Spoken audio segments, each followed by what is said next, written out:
Well, here we are at our second house, and I'm thrilled to say that Dr. Mileti is going to show us around. As you know, he's the expert.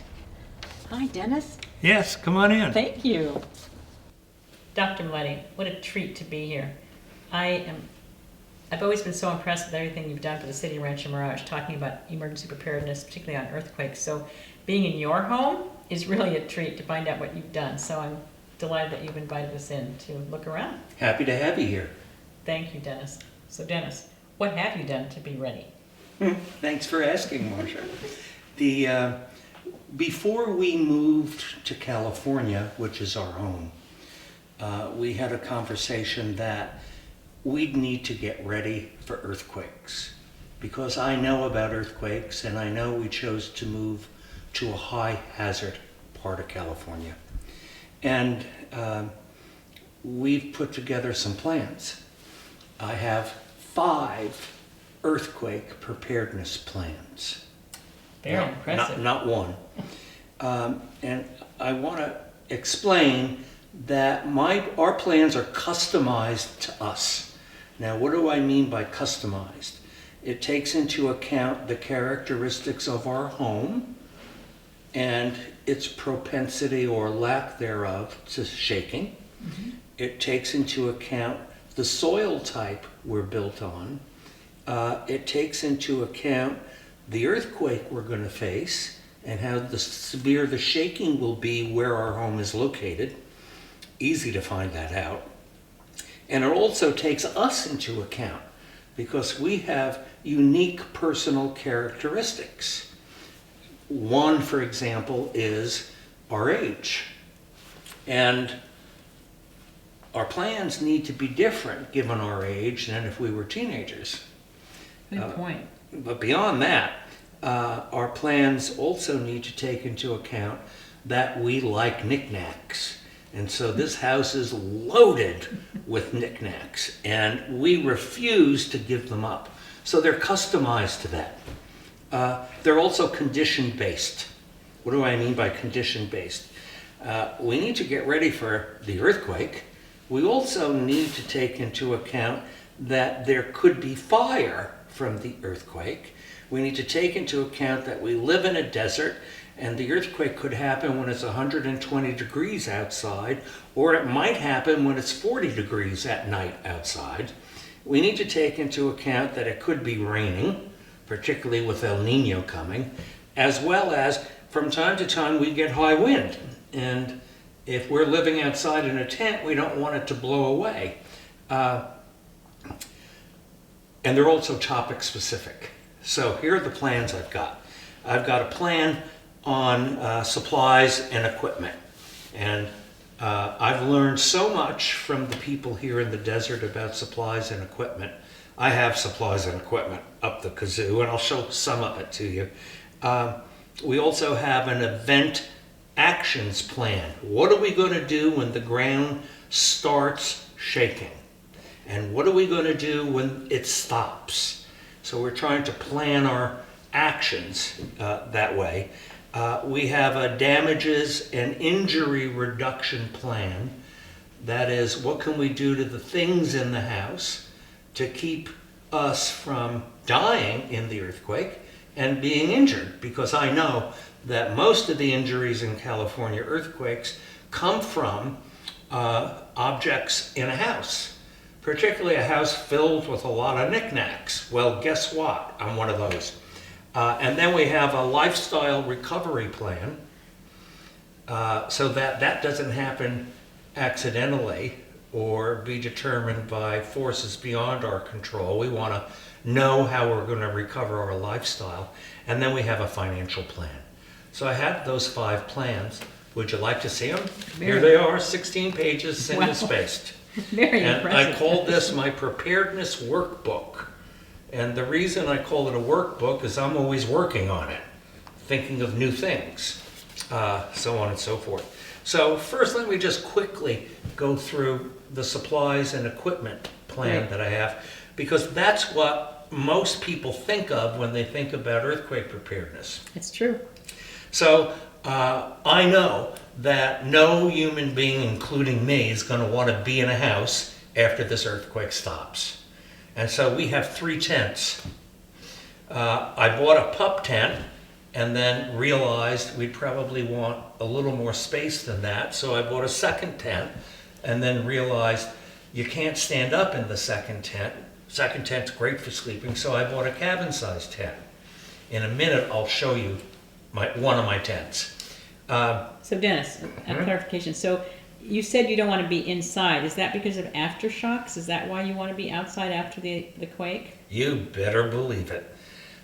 When we experience our earthquake, we'll have prolonged periods of aftershocks. Within the first few days, we'll have an aftershock the size of the Northridge earthquake. Now, and we'll experience dozens, if not hundreds, of earthquakes. And people aren't going to feel safe being in a house that's got cracks in the living room walls, and you hear creaks, little pillars of dust coming down from the ceiling during aftershocks. Interesting. Absolutely. So most people, and that'll include me, will go live on their front lawn. How do I know that? Well, you're looking at the guy that goes around the world after earthquakes to see what human beings do. And I'm a human being like everybody else. Great. Well, let's start showing us what you've done, Dennis. Okay, let me, if I can, take you over here, and I want to show you some of my supplies and equipment. Great. Okay, so I said I had 3 tents, and we do. And then I realized we have no place to pitch a tent in my house. Everything is concrete. I have block walls that'll fall down on the little bit of dirt that I've got around the property. So our tents will be set up in the driveway. And this is one of the tents. This is the medium-sized tent. This is probably the tent that we'll sleep in. It has a little portico in the front. It has screens on it where I can wet towels and hang towels over the openings so that as wind comes through it, it'll cool the tent, etc. Then I realized this tent needs to be put together. And they make tents that pop up automatically. So I got the bigger one that I can actually stand in and in fact have friends over for a card game and with a folding table. It's pretty big. So I have 3 tents. They'll be in the driveway because I have a big driveway, and I have landscape rocks next to the driveway that look like they're landscaping, desert landscaping, but they're going in the corners of my tents so that tents don't blow away if the wind comes up. Okay, now under that you're going to see something peculiar. It's an evaporative cooler. I have an evaporative cooler for one simple reason. If it's summer, I want my tents air conditioned. This cooler holds 4 gallons of water, and you can put ice in it. And it can be really cool in the tent. All I need to do is to be able to plug it in. But of course, there'll be no place to plug it in. Problem solved. I bought a Yeti solar electric generator. It's plugged in the garage 24 hours a day, 7 days a week. So it's fully charged at all times. When you're using it, it hooks up to solar panels, and I'm hoping that there'll be sun during our earthquake and I can recharge my Yeti.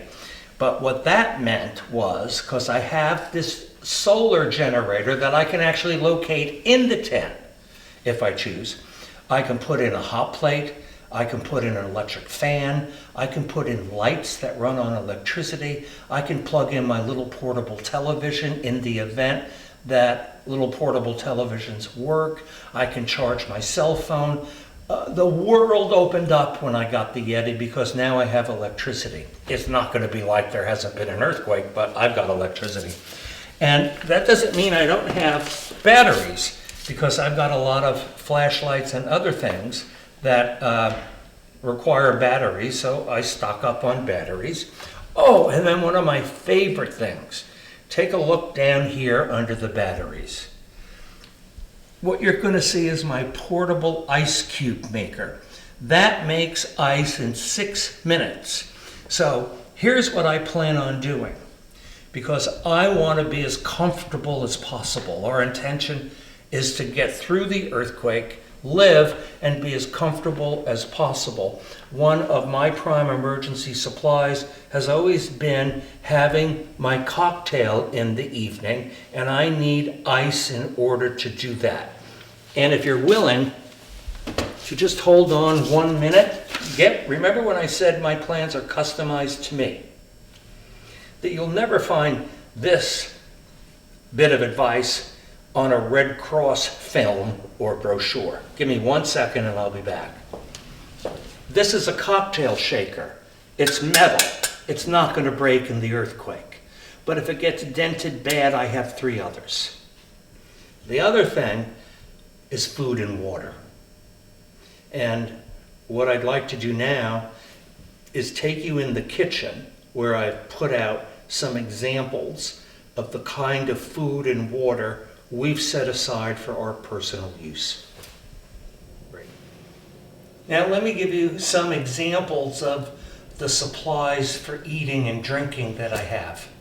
And I brought in some examples from where I store them. First of all, I have 8 of these 5-gallon water jugs. When you buy them, they're sterilized, you fill them with water, and they're dark blue, so sunlight doesn't get in, and it minimizes the growth of whatever grows in water. And that process we have to live with on the planet. That's why we have life on Earth. However, I am like every other human being, and I don't remember to change the water in these water storage things. I do from time to time when I remember. So what I have is this, and I've had this from back in the days when I used to go around the world to visit earthquake sites. This is worth its weight in gold. You put this end in contaminated water, it could be the Ganges River, and you pump it and clean water comes out this end that you can drink. So if I open up my water supply and it's green, not a problem. I can still drink green water because it won't be green when I drink it. The only thing this doesn't take out of water is radiation, and I doubt that we'll have that in an earthquake. But I have layers of protection and layers of water, because the key thing we need is water. So I brought in an empty one. I get water delivered to the house in these bottles. I have a cooler and enjoy drinking it. But I have 10 of these, and I have a delivery every month. This is our drinking water. We drink it normally. And rotate, I put the new bottles at the back of the line of 10 and drink from the front of the line of 10, so that no matter when the earthquake happens, I've got 10 of these. Well, 10 times 5 gallons is 50 gallons, and 8 times 5 gallons is 40 gallons, 45 gallons, whatever the math is. So I've got over 90 gallons of water. Now, why do I need 90 gallons of water? That's probably overkill for drinking, but you do other things with water, like put it in your evaporative water cooler with ice and use it that way. Soak towels with it to throw over your tent top to keep the tent cool in the sunlight, etc. But I have even more water than that. One of the things I know is you can store water in glass for a long time. And so I use Perrier normally. It's my favorite bottled water. And so I have cases and cases of Perrier. These kinds of bottles, and then these 4-packs, which are my favorite, because one of these little bottles quenches my thirst. And I want to say one more thing. One of the things we've tried to do is incorporate our earthquake preparedness into our normal life. It's not different from our normal life. The food we have, with a couple of exceptions, and I brought one in to show you in a minute, an exception. Our earthquake food is the food we eat. Our earthquake water is the water we drink. Our canned goods are the canned goods we use. So we've tried to incorporate getting ready for a disaster into how we normally live. We just have a lot more of it than we would have if we were still living in Colorado. This is an example of one of the food supplies we have that I ate when I was a graduate student and probably would never eat again. It's a case of Top Ramen. Now the beauty about Top Ramen is it lives forever and it's really easy to cook. And I plan on having a hot plate and a kettle of water boiling on the stove in my 8-person tent with a table and plastic bowls, and I know I'm going to eat Top Ramen. Now, for cooking, we have multiple devices for cooking. We have a gas barbecue in the backyard. We have planters in the front yard around the pool that I can easily get rid of the dirt in them and convert them into a camp stove. I have a barbecue grid I can put on top of the planters that used to have plants in them. And I have boxes of these itty bitty Duraflame logs, which I can light and then cook on top of. Cook what, you ask? All the frozen food I have in my freezer that would last 3 or 4 days. So I won't be cooking long. And I have other kinds of things in the house for food. However, if you want to come look in this little pantry cupboard, I'll show you what I've done in reference to canned goods. These are our canned goods. We normally don't use a lot of canned goods, but I love black olives in a nice fresh green salad, and I have many cans of black olives, rotating them, and I use them. I love Niblets corn for some reason. I always have. And so I've got that. I've got Cattle Drive baked beans. Why? Because you can get them at Costco and they're good. I'm Italian, and when I'm not in the mood to make homemade red sauce, ragu is my favorite. If you want my recipe for how to doctor it up, I'll give it to you. Sliced peaches, because you've got to have something with sweetness in it and moisture in it. Canned soups, Progresso Light, lots of cans of chicken broth because I use that for cooking. Healthy Choice soup, and lots of tuna, canned fish, and canned meat. And that's more canned goods than any one human being should probably eat in a year. But I've got it there in case I need it in an earthquake. And in the meantime, when I want to make a nice homemade soup and I need a can of chicken broth to get it going, I've got it. So remember when I was talking about how we're going to be in tents on the concrete driveway and how one of the tents was rather large. So we had to make a decision about what we were going to sleep on and what else we could do to keep the tents cool beyond having the evaporative cooler operating in just one of them. And so when we made decisions about what kind of patio furniture to get, we got Chase lounges that had big thick pads on them so we can wheel them into the big tent and use them as beds. And we put umbrellas next to each of the Chase lounges. It's what people do in the desert with patio furniture, but those umbrellas are going to be next to the tents, shading the tents to keep the sun off them if the earthquake happens in the summertime. So Dennis, now I'd like to ask you, what have you done inside the house to make sure things don't fly around the room?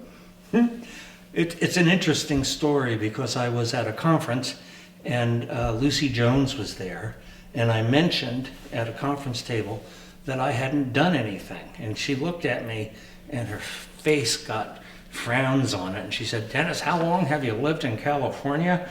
And that kind of motivated me. A week or two later, I was in, I think, La Quinta giving a talk for them. And I met someone who said they had a business to come and make the things in your house safer. And I think, man, is this a gift or what? And I had him over. So I didn't have to do anything except write a check. And it's resulted in this, and this is one of my favorite things to show people, and anyone who gets invited to my house for dinner gets to see this. So, Marcia, you see that statue? Try shaking it. Oh my gosh, it doesn't move at all. It doesn't move. Wow. Now try shaking the box it's on. Well, it doesn't move either. It doesn't move, does it? No. Now try shaking the table the box is on. Oh my gosh. It doesn't move. Solid, yeah, not at all. So the statue has museum wax or earthquake putty, they call it different things, adhering it to the box. The box is adhered to the table is strapped to the wall into studs. So when the ground starts shaking, theoretically this stuff won't move unless the wall comes down, Wow. which I doubt is going to happen. So when I had the gentleman out to the house to secure objects, you should have seen his face when he walked in here and saw everything, all the knickknacks and things. He said, I'll be here a week. I said, no. What I want you to do is secure objects that could kill us or injure us. I'm not interested in saving anything else. So he went through and used his expertise to make decisions about what to adhere to the walls, what to use museum wax on, so on and so forth. We're going to lose a lot of knickknacks in this earthquake, but that's why we have several push brooms in our emergency supplies kit. So Dennis, you've now talked about 2 of the plans, but I remember when I got here, you talked about the fact that you had 5 plans. Do you want to tell us about the other 3? Well, Marcia, we have an events action plan. And for each of the different 5 plans, we sat down and generated what it was we wanted to accomplish with each of those plans. So I want to read you our intention of what we wanted to accomplish with our events action plan. We seek to avoid personal injury, be able to communicate with each other if we're separated, and set up an outside camp that provides for our basic needs, comfort, and keeps us safe from aftershock damage. While we're camped, we want to be able to receive complete emergency information and media coverage and initiate communication with the service providers from whom we'll eventually need recovery services. So if that's what we're trying to bring into existence, the first thing we needed to do was practice and drill dropping, covering ourselves with a heavy table or desk, and holding the table leg. And doing that, the first perception that the ground is shaking, not waiting to see if it's a bad earthquake, but drilling that into our existence. We emphasize what we needed to do for fire hazard reduction. And that, of course, is turn off our gas, turn off our electricity, turn off the gas and electricity at the house next door, because those people are rarely in town. Turn off our water. We need to be in communication with a lot of people, so we have a list of all the people we want to communicate with. We have their emails, their telephone numbers. Who knows when we'll be able to actually get in touch with them, but we've got that emergency list, so on and so forth. Then the other 2 plans that we have, and I'm flipping through my notes. You know I'm a retired professor. Professors always have notes. We have a lifestyle recovery plan. And this lifestyle recovery plan is personal to us. It's our life, and it takes our socio-demographic profile into account. And we think we'd like to not live in tents as quickly as possible. So as soon as we're able to leave the damaged area, we'd like to go check into a hotel where we could take a hot, comfortable shower and call room service. Now, I'm not sure where that's going to be, but I have the names of hotels in Santa Barbara, in San Francisco, in San Diego, so on and so forth, and we'll have to decide who we call for a reservation when the event happens. And then we're going to program and use our temporary quarters to rebuild the house, file insurance claims, so on and so forth, which leads me to the last plan, and that's our financial plan. We have earthquake insurance, It costs us $3,000 a year. It's part of the cost of living in California, but I know we can afford it and that there are people who can't. So I said when we were in Colorado, we're not moving to California. We're not moving to the Coachella Valley unless we pay for earthquake insurance. And I've been paying for it now since 1999. That's how long we've had a house here. Happily paying for it. I might also add, I just bought flood insurance because all I heard about El Nino. And so we've also decided how we might want to consider making investments given the opportunities that the earthquake disaster might create. Because certainly disasters like that play on economy, and you can buy valuable pieces of property way below what they're worth. But eventually, the economy and the value of houses always comes back, particularly in California. So I have part of that as my financial plan. But as part of our lifestyle recovery plan, we've also toyed with the idea of, if the earthquake happens and it's a few years from now, we just may use it as an excuse to go right into assisted living. So not that we need it, but why not go in a little early? So I'd like to thank you for coming by to see what I've done. And I want to underscore that what we've done is try to make our earthquake preparedness customized to us and try to make it indigenous to how we live. The foods we have are the foods we eat. I'm not willing to be without air conditioning. I'm not willing to be in a tent I can't stand up in, so on and so forth. I'm fundamentally lazy and want my comfort, and I've tried to design what you might call a comfortable earthquake for both of us. Thanks for stopping by.